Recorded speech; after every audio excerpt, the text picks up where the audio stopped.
Hello and welcome back to Kentucky Route Zero. Last time we managed to make it to the on-ramp of the Zero, which apparently wasn't actually the on-ramp of the Zero.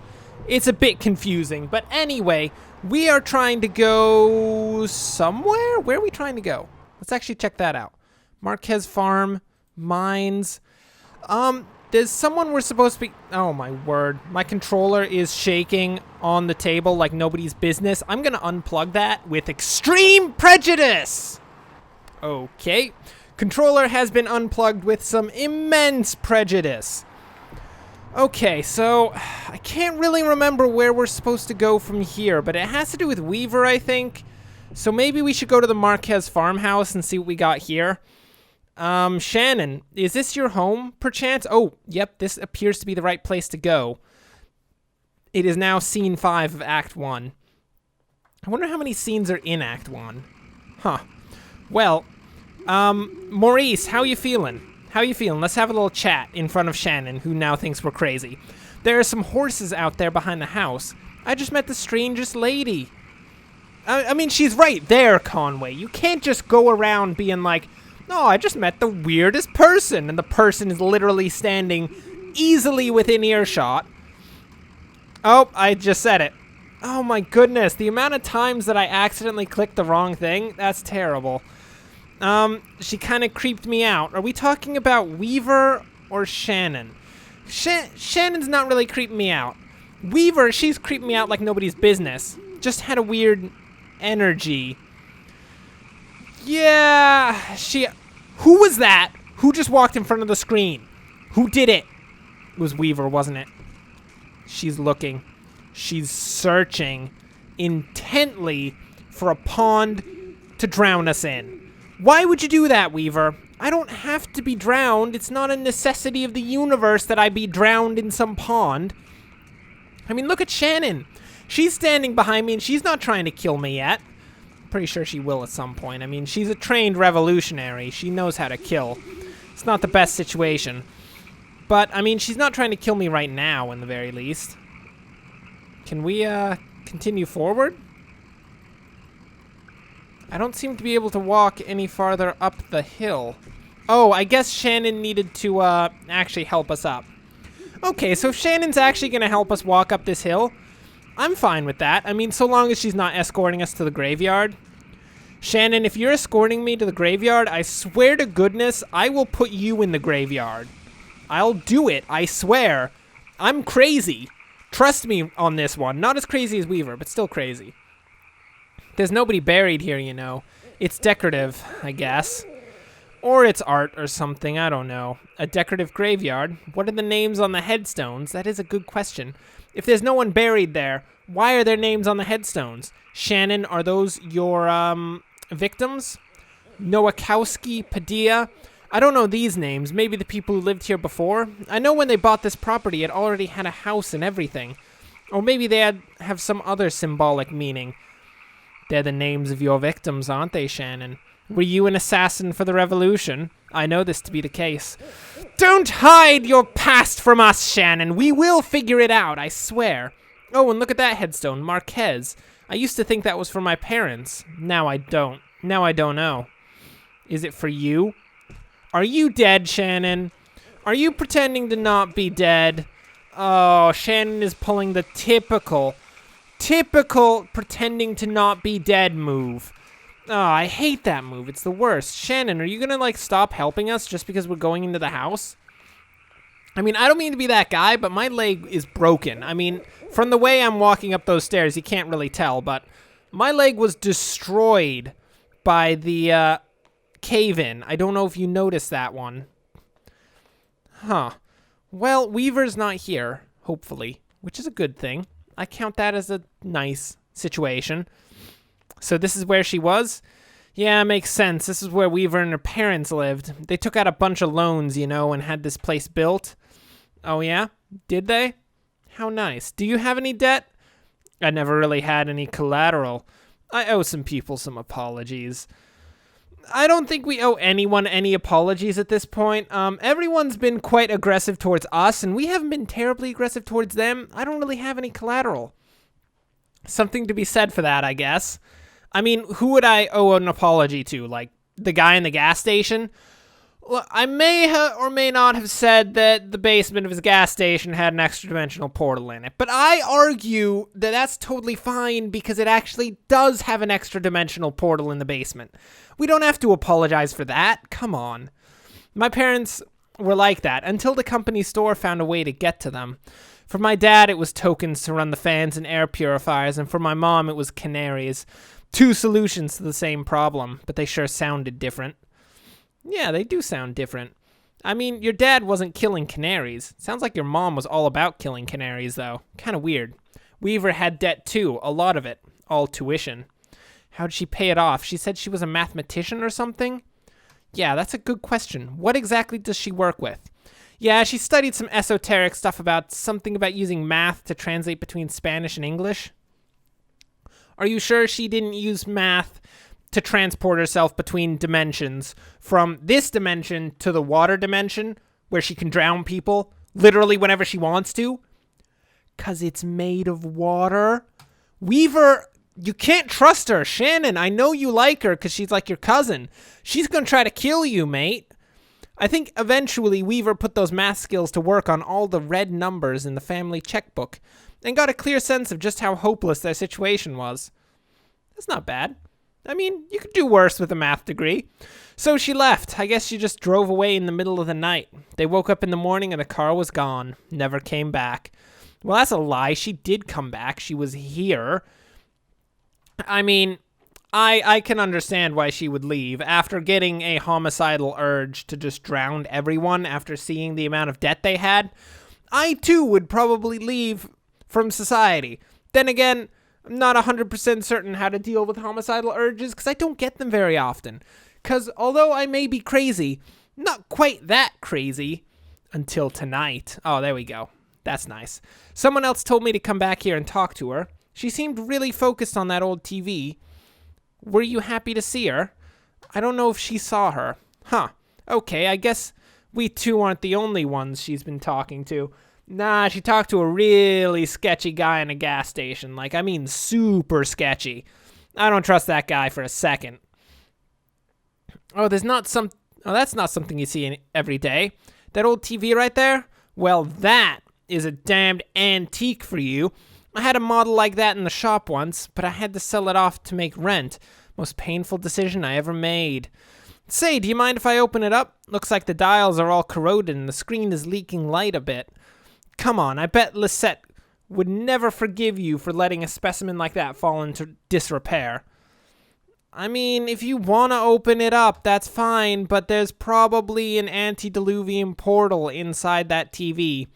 Weaver was very intent on, making certain that we understood what it was showing. I have to level with you. Hey, should you be working on that TV when it's on? That doesn't seem like a good idea. Oh yeah, these tubes are all messed up. Looks like they've been in a swamp or a cave or something. There's moss growing in this one. No, that moss is legit. The moss is actually the power source. It's a new age kind of thing. Don't worry about it. That's okay. I have a few spares in my bag here. Well, you just have a few spare TV tubes? Why? What? I thought you were a miner. Such revolutionary. Why do you have TV tubes in your bag? Here I pulled this one out of an old computer monitor. Just needs to be recalibrated for a bit. Did you have to go steal vital information from that computer monitor for the revolutionary work? I can understand that. That's actually a legitimate reason to have a tube. Okay, that oughta... I should be seeing something now. Are you seeing anything? Well, I mean, it's kind of like a hill. Hey, that looks dangerous. What are you doing there? A little bit to the left? Yeah, there we go. Damn, okay, here. I think the contacts are dirty. Now, don't go telling my customers I clean off old vacuum tubes with spit. Okay, I mean, Shannon, if you're gonna put, a Benjamin in my hand and let me put it in my pocket, I will say anything you want me to. But if you're not gonna, pass a Benjamin this way, I'm gonna have to say... your customers will be getting strange letters about how you clean things with spit. It's gonna be weird. There, just gotta turn it north-south and... I'm not certain I want to know. Great. Great, you just destroyed the barn. Ugh.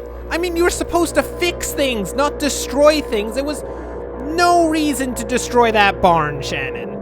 I mean, it wasn't even a revolutionary hideout. It wasn't a government hideout. It was just a decrepit old barn. I mean, it wasn't hurting anyone.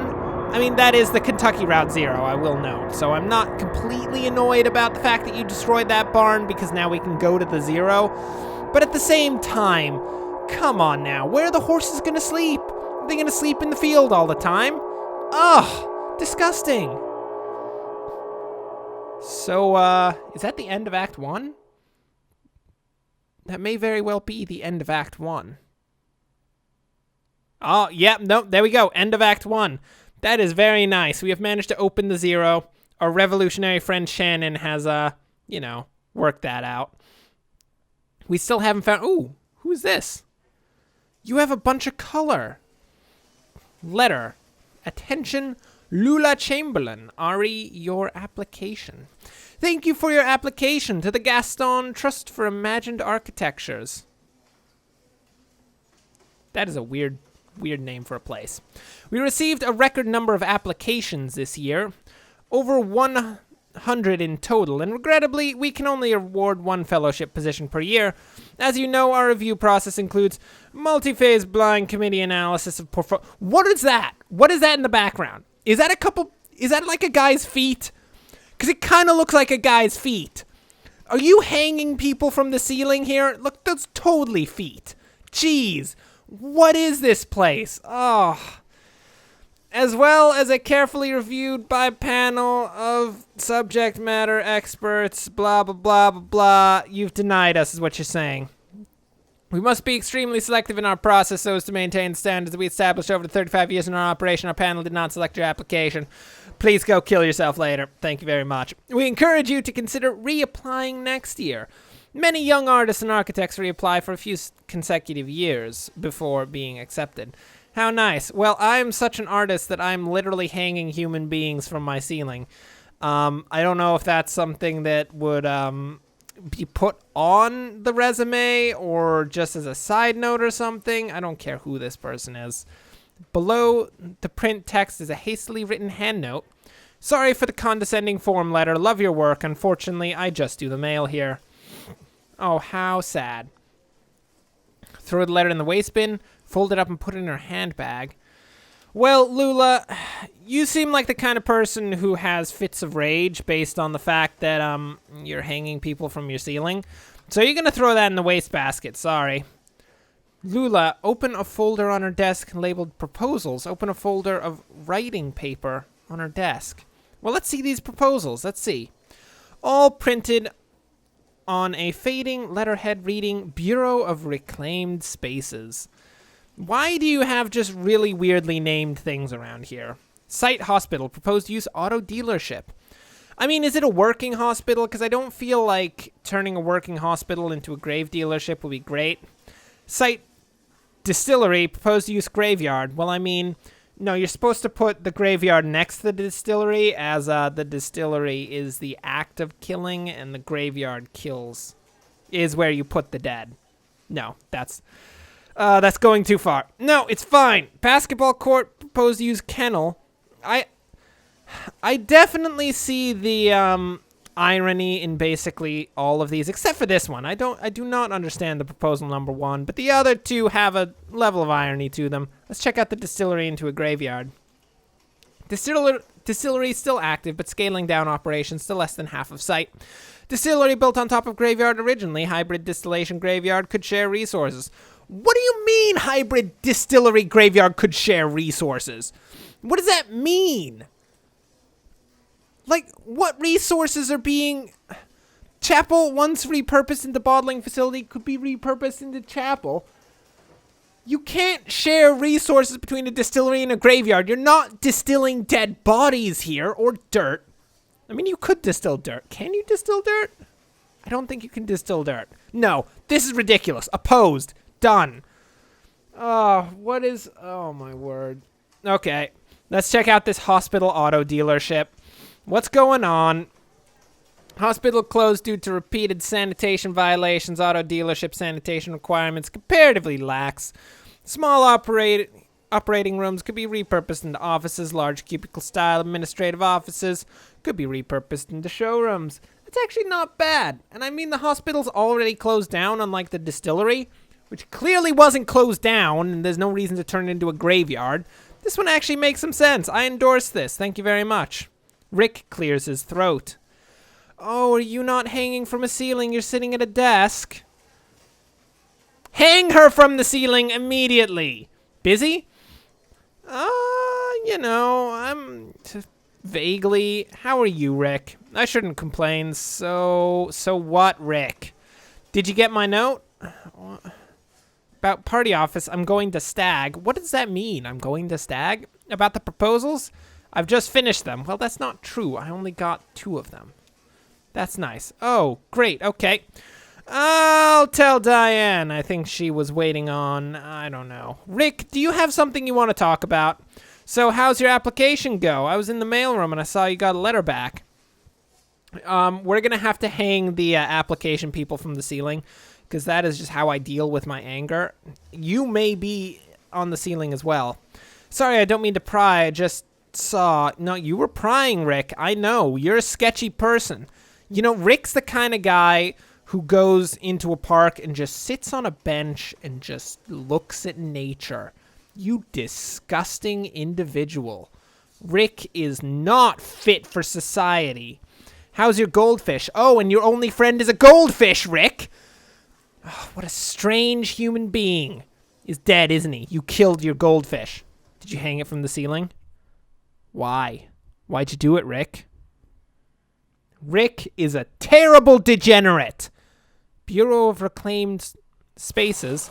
Oh, hey, look. We're here. It's Conway. Are you still injured, Conway? Yeah, he is still injured.